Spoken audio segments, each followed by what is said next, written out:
Hello, everybody. Welcome to sportsbookreview.com. It is Monday, 27th here, and we are kicking off the week with the weekly kickoff, the best way we know how. We've got today's guest, Alex from Need for Tips. We've got big man on campus and sports writer Martin Green. Hey, guys, how's it going? Doing good yourself? Great. Good, thanks. Good. Yeah. Very, very, very good. Tough weekend, though, I think, across the board. We had quite a few losses with Team Bankroll. Why was the weekend so tough? We're in the mid season. Usually now is when we really get rolling, but there was a tough calls on some of them. Martin, what do you think? Do you have any reasons why, collectively as a whole, that we didn't do well this weekend? No, not really, because I think we went for some different bets. I think some of the teams that had been on a poor run of form earned a draw, and that busted some of our bets. A lot of the best teams seem to have been figured out by the bookmakers, so you have to give other caveats to get any value, like going half-time, full-time, or winning to nil, or with Asian handicaps, things like this. And some of the teams that we expected to win big perhaps didn't quite, they scraped narrow wins like Real Madrid, Man City, Napoli, teams that could normally be relied on to post a heavy win, only just about scraped it. So, yeah, I think a few different reasons, really. It was a tough weekend. Yeah. What about Arsenal's 1-0 Burnley win? That was a scrape. Well, it was a win. That was a silver lining in the weekend. 2 wins on the bounce, moved above Tottenham. So shout out to my good friend Stuart about that. Yeah, I mean, rode their luck a bit, I think, and but you know, kept plugging away.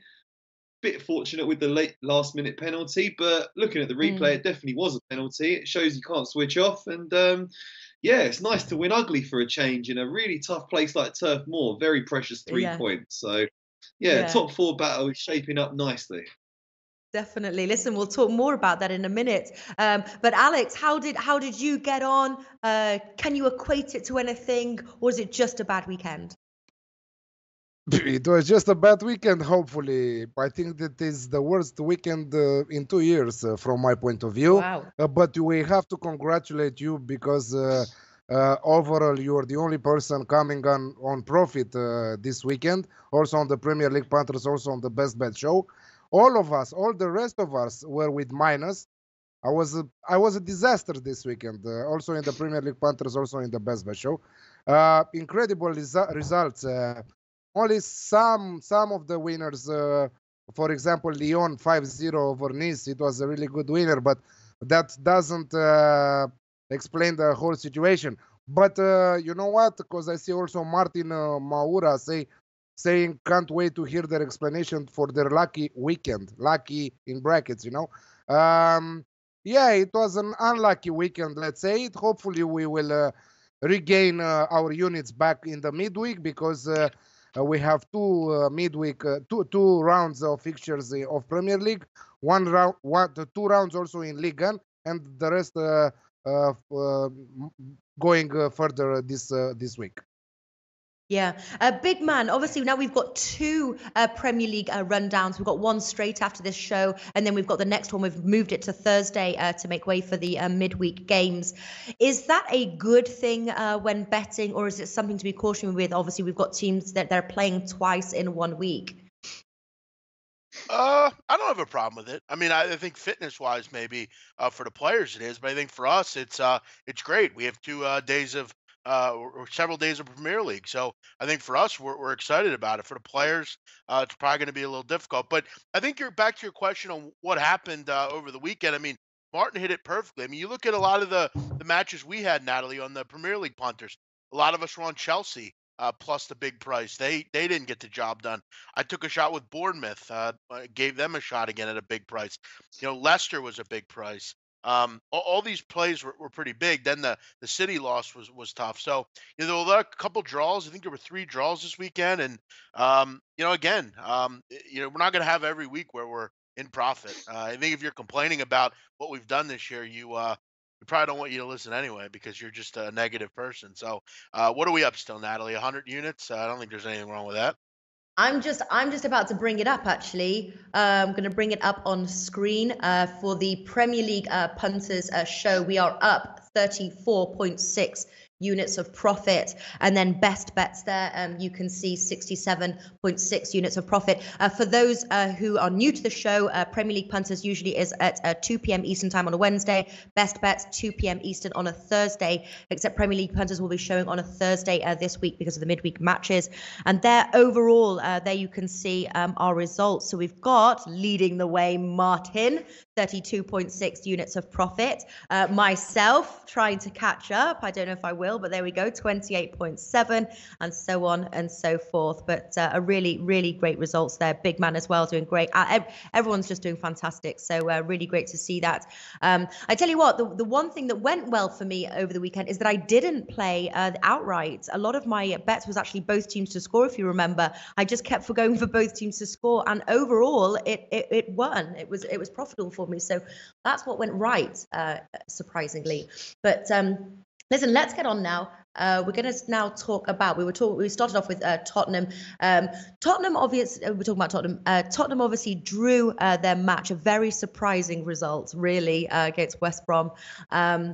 It's surprising because they go and beat Arsenal, then they drew. Are they unpredictable right now? Do we stay away? Obviously, they've got their midweek match. Do we stay away from that? They didn't beat Arsenal. They did not beat Arsenal. I think they lost. They lost. Sorry, they lost. Does it make them unpredictable? Yeah, definitely. I think that'll put off a lot of people from backing Tottenham for the next few weeks. There's a few teams like that that seem to have let everyone down. Coupon busters, as we call them. Quite a few of them this weekend. Tottenham especially struggling to juggle competing in the Champions League and the Premiership at the same time. I think we all know that Tottenham have got a very small squad, and beyond the starting 11, there's not a great deal of depth there. So as soon as they get a couple of injuries, they look like they're in real trouble. So yeah, I think to get any value out of Tottenham, you have to go for sort of handicaps and things. And yeah, I think people will be dissuaded from doing that for a little while. Yeah, handicaps or just staying away from their outrights. What are you thinking, big man, as far as betting Tottenham right now? Is it better to just stay away from them until we see some more consistent results? Yeah, this is something I did want to bring up. You look at the top 4 teams right now, even Arsenal. I mean, all these teams can score goals. And I'm not saying Tottenham can't, but they just seem to always playing games that are 1-0 or 1-1. I mean, lately they just really haven't had a lot of great results. I mean, basically since that Real Madrid game in the Champions League, that was the last time they really played a complete game, you could say. I mean, you beat Crystal Palace, big deal. You lose to Arsenal. You struggled against Dortmund in that Champions League, and Dortmund's a mess right now, as we know. And then you drew over the weekend with West Bromwich Albion, who is without a coach. So you got a tough midweek match here at Leicester City. This is at home, or this is on the road. So that's got to be good for them. But yeah, they just don't do too much for me. I didn't really like them from the beginning. I think they're a decent side. I don't think they're a top 3 side though. They've had some good results, but overall, I'm not really interested in backing them just because, like Martin said, you normally have to lay a handicap or something like that, and I don't really find a lot of value in laying 1s or 1.5s with them. Yeah, About Alex, Tottenham. About Tottenham, Natalie, I think that their biggest problem is that they don't have a bench. They don't have good players on the bench, and they will definitely base themselves on Kane and Dele Alli. So if those two and another one will Eriksen also, if those 3 are not doing a good match, Tottenham will lose or they will draw because they don't have players on the bench that will make the difference like Manchester City does, for example. So this is their big problem. If Kane gets injured, that's it. You cannot bet with Tottenham, Yeah. Well, Arsenal obviously taken they're back in top 4 now. Are they the team that we're sort of going to see stay in top 4? And would you back Tottenham to stay out of the top 4? And even someone like Chelsea, who do not have sort of international play, even to take second spot, they're right behind Manchester United. Yeah, it's. Oh, okay. Go on, Martin. Oh, Because I it's don't involved know, I don't Arsenal. know. I Go mean, on, Martin. Where's Arsenal going to finish at the end of the season? Fourth. I mean, I think they'll stay there for a little while because they've got Huddersfield at home in their next game, which they really should win. Mhm. But I mean, yeah, it is a busy Christmas schedule for Arsenal. They do lack the consistency, don't they? We do see a lot of games that they should be winning that they end up flopping in. I think a lot will depend on what they do in January because they're thinking of selling Özil and Sanchez, and if they do that, that would derail their whole season, really. I mean, if you were going to sell them, you may as well sell them last summer and get the money for them. If you're going to try and cash in on them now, you would hardly you'd only get a fraction of what they're worth. And you could end up falling out of the top four and losing the financial riches that come with that anyway. So if they keep hold of those two, keep the team together, then they have got a good chance because Liverpool look like they're going to the knockout stage of the Champions League. Tottenham, Man United, Chelsea, they're already through. So they're going to have some big games that are going to disrupt their campaigns, as it were. So they have a chance. They really have a chance. You saw last season, Chelsea won the league when they weren't playing Champions League football, and Liverpool did well for the first half of the season. So if you're out of the Champions League, you've always got a chance. But yeah, they're going to need to sort of remain consistent and strong at the back and keep hold of Sanchez and Ozil. Yeah. Anyone else got any thoughts on that?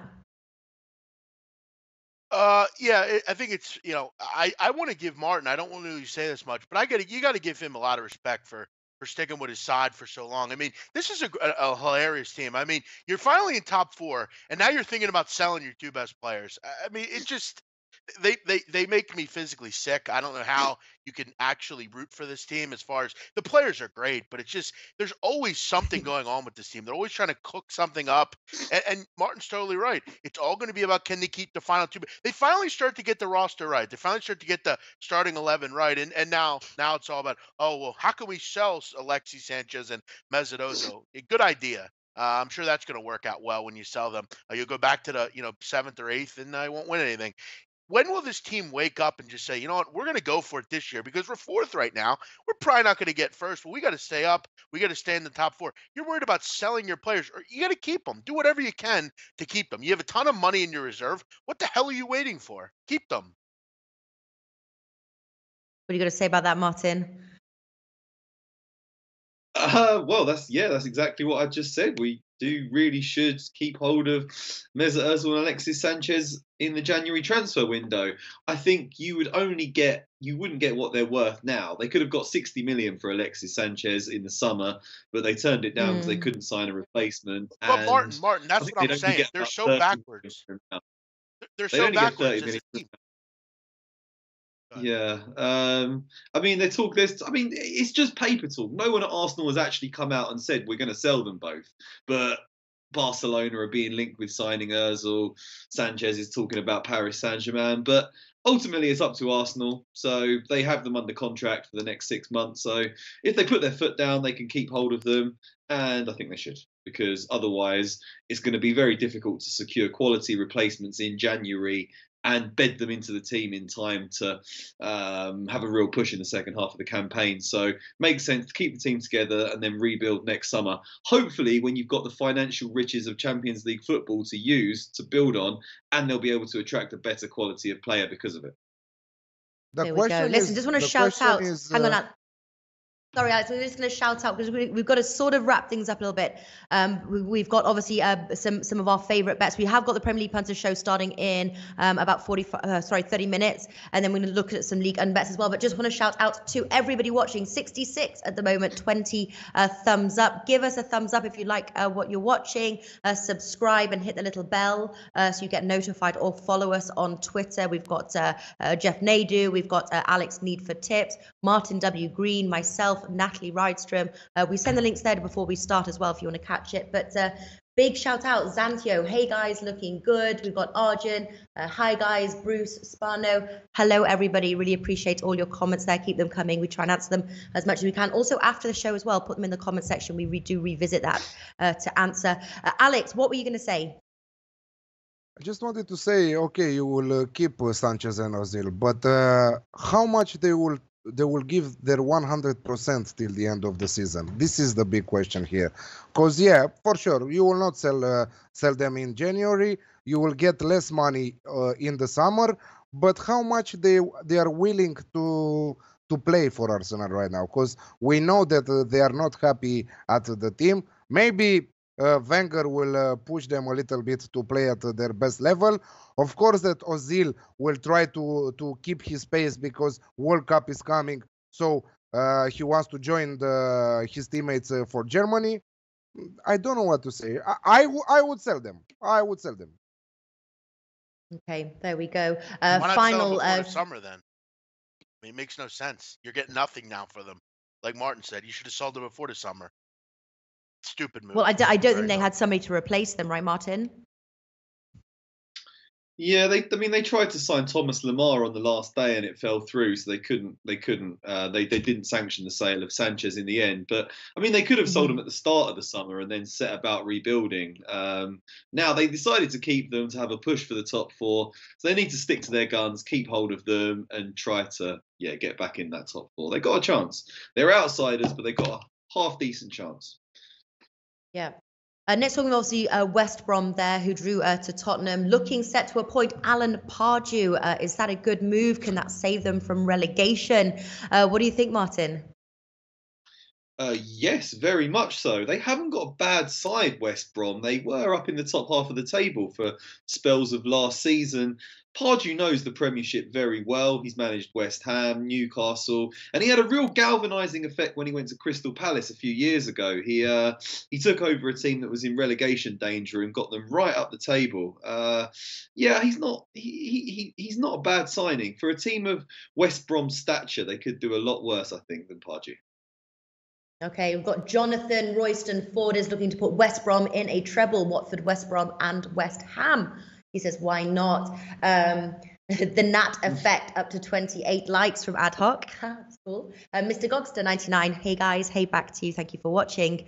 Gonna move over now and talk about some bets that we really like over on Premier League. One of the bets that I really like, and I'm sort of confused, is the Brighton win 2.8. It's a Captain Obvious bet, 2.8 against a team who have 6 losses on the road, have failed to score. Is this, as I call it, the dangling carrot? Should we take it or not be so greedy and do a draw no bet? Why is Brighton at home priced 2.8, and should we take it with our eyes closed, Alex? I think it will be a draw in that match. I think it's a pass for me. I didn't decide it yet. We will talk about this match more in the Premier League punters later on. But I think that we will see a draw. Crystal Palace are not looking so bad lately. They improved their game. I think that Brighton are overrated despite sitting 9th in the standings right now. They lack goals. They struggle to find the back of the net. Just 13 goals so far. Neck and neck with Southampton, who is on the same level like them, despite winning against Everton last weekend. But yeah, I think that it will be a draw, and I think that I will play the draw. Oh, interesting. Okay, anybody would taking the Brighton win, or is it that dangling carrot? And there's a big rivalry between these two teams. They're quite close to each other geographically, and it's about as close as Brighton get to a derby. So it's a really, really big game. Both sets of fans really hate each other, and they're really going to be up for a battle in this. Brighton do not have a good record against Crystal Palace, and I'm speaking to a few Brighton fans. They're really nervous going into this game. Crystal Palace come on the back of a pretty impressive win. They're only their second of the season. I'd say they're pretty hard to beat at the moment. I'd stay away from that one. Staying away, big man. Yeah, I think Crystal Palace could be the most talented bottom side in any league I've ever seen. I mean, I think it's still amazing they're bottom of the table. I mean, they're talented. They have a ton of good players in their team. I think they've been extremely unlucky this year, and I do say that with confidence. You look back at a lot of their matches. I mean, they just can't score. I mean, they've had tons of opportunities. They've just been very unlucky, and I think since Roy Hodgson came. Look, is Roy Hodgson a top manager anymore? No, but I think they've been a lot better with him. They're starting to get healthy. Zaha's back, and Loftus-Cheek's playing well. They got a big win over the weekend against Palace, or against Stoke City, which is nice. They have a couple fixtures coming up that are very winnable. They're going to get out of the bottom three. Mark my words, they will not relegate this year. I'm telling you, they're too talented to be this low. I mean, they're right there. I mean, they'll be out of the relegation, and this is one step towards it. I don't think Brighton's ever a dangling carrot, frankly. Like Alex said, I don't know how good they really are. They're overrated. They can't score. I actually like Crystal Palace to win this match, other than lose. I don't think it's a dangling carrot at all. That. Okay, we'll talk more about it on the Premier League punters. I've got gaming news as well. I'm taking the Brighton win. Well, let's see what we're all going for soon in the show. But Martin, any bets from the Premier League that you like midweek that you want to share with us? Yes, there are 2, perhaps 3 bets I can share with you. Okay. Chelsea are playing Swansea. Swansea are the lowest scoring team in the league so far, in dreadful goal scoring form. Chelsea looking very good, haven't conceded much at all recently. Chelsea win to 0 looks good to me at 1.8. Also worth bearing in mind that Swansea's star striker is a Chelsea player. So Tammy Abraham's not going to be able to play because it's against his parent club. So they're going to be without their best striker, and they don't score many goals. So I love that one. Stoke v Liverpool, both teams to score. Can't look away from that really. That's a 5 to 7. What's that in digital odds? That is 1.72. And Man City versus Southampton. Sorry, what was the Stoke bet? Both teams to score. Liverpool always look like conceding nowadays, but they'll always score. And I'd be interested in giving Southampton a plus handicap against Man City. Man City are still winning every game, but they're not winning by much. They're winning by fine margins at the moment, and you can get pretty good odds on like Southampton plus 2.5, something like that. Southampton plus 2.25. You can get really, really close to evens there. So I like all of those. And I've got a bet from Ligue 1 for you as well, if you want that. Yeah, sure. Well, we are slightly running out of time. We're going to get to our Premier League bets. Obviously, Alex and Big Man will be joining me on the Premier League show. But any sort of your favorite, the people who can't make the Premier League show, Big Man, is there any matches that you're really keen on at the moment? A few bets feel confident about from the Premier League? Well, Natalie, I might just want to save those for the show. But I think Martin's onto something there with Chelsea. I think you can make the case Swansea's the worst side in the Premier League overall. I just don't see much talent there. Like he mentioned, their best player is probably out for this game or is out for this game. Win to 0 looks great. That was one I was going to share at that 1.8 price. But I have a couple, but you're going to have to listen to the show coming up to hear the rest of them. There we go. I just got a Rowett here. Anyone backing Burnley away at 4, again, have to watch the show. But there is also a bit of value on Burnley draw no bet, 2.9, which could be a possibility. But we'll wait and see what everyone's going for. Alex, is there anything you want to add? Have you got actually Ligue 1? Ligue 1, you're a Ligue 1 better. What are you looking at? I'm going Lyon -1 versus Lille at 1.92 and Monaco to win away at Nantes at 2.05. They need a win. They have to win this match. They had a really good match against PSG, despite PSG being such a wonderful team. I have one thing before we go. Just 1 minute, please. I have this guy, Marcus W. Wright, that is commenting on all our shows, and he's saying you need third-party verifications for your units of profit, as you do not state or summarize your tips, so they cannot be verified or either other than by your claims. So, Marcus, I think that this show, it's live, so you can always see our bet. Go back. This is the best proof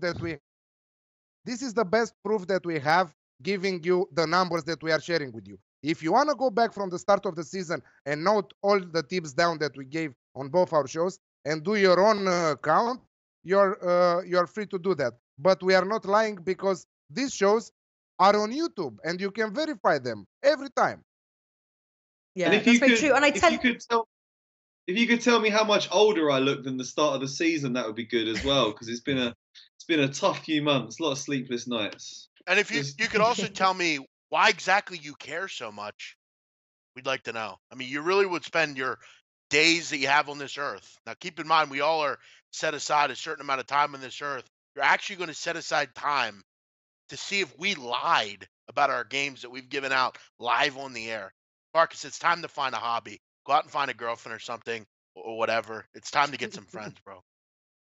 Oh, well, listen, I am actually working on some landing pages over at sportsbookreview.com where we will list in more detail our profit and losses. So at some point, you will be able to, as soon as I get time, you'll be able to go and see that. But we're not lying. We're not making any money from this. We're just giving our tips and opinions. Whether you choose to follow it or take some information before making your bets is completely up to you. But we're not misleading you in any way. We're being honest, as honest as we can.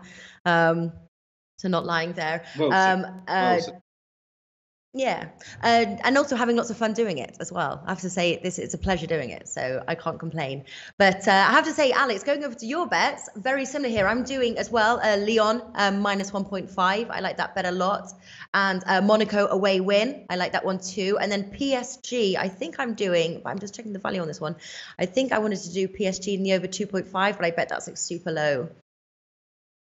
I was just in the middle of getting this, getting the odds. I think it's going to be really low, isn't it? Yeah, I thought so. 1.3. Well, I think it's going to be. I think there's going to be goals, isn't there? PSG at home, maybe PSG in the over 3.5. I don't know. Maybe, maybe not. But interestingly, though, Alex, love the two bets you going for the same ones. What about you, big man? Any Ligue 1 bets? No, I can't say I have any of those. That is a straight up pass. All right. Martin, did you say yours? Did I miss them? If Celtic will play in Ligue 1, for sure. Have you got any Celtic bets there?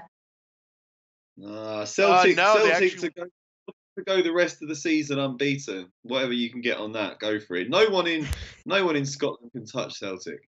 But that Lyon game, Lyon have kept 5 clean sheets in a row, and Lille have only scored once in their last 5 games. So you've got the league's best defence against the league's worst attack at the moment. So win to nil, bit of a classic bet it's proving for me, but 2.4 on a win to nil looks very nice. This is what I wanted to say. This winning to nil is Martin Classic from now on, because you are betting too much. That and the Benevento play. That's the classic as well, isn't it? Well, RB Leipzig came in for me this weekend. That was nice to see. But I'm back on RB Leipzig. I think that'll be my team for the rest of the season. All right. We are going to wrap things up and then start to prepare for the next show in 15 minutes. Has anybody got anything to add? Thanks for listening to all the great listeners out there. We always appreciate sharing our tips with you, and we're happy that you're here to share yours as well. Always a lot of great listeners on here, minus 1 or 2 that complain. But other than that, thanks to all of you. We appreciate doing this. Love all these guys. Thank you everyone for staying 30 minutes to watch our shows, and we enjoy giving the tips for you, despite some of them being lost tips, because we cannot win every time. If we were winning every time, our name was God, and we had our own island that we were going. Martin, that's right, Martin. Yeah, well, 103 units. 103. I'd be on a boat somewhere, I think, sailing around, cocktail in hand. That's where I'd be, topping up some sun. But 103 units of profits, still absolutely incredible. I won't tell you what I'd be doing if I hit every bet. I wouldn't be telling you what I'm doing. That might not be good for the air. X-rated. Kim Kardashian. Okay. Oh yeah. We will leave it on that. We will leave it on that note. So guys, stay tuned. 15 minutes or less than that now. Premier League Punter Show. I'll put the link on the chat box, and then also midweek, you might catch us Thursday. Will be the other Premier League Punter Show and best bets. So see you then. Thank you so much for watching and commenting, and Team Bankroll. Thanks once again. Thank you. Thanks, guys. Goodbye.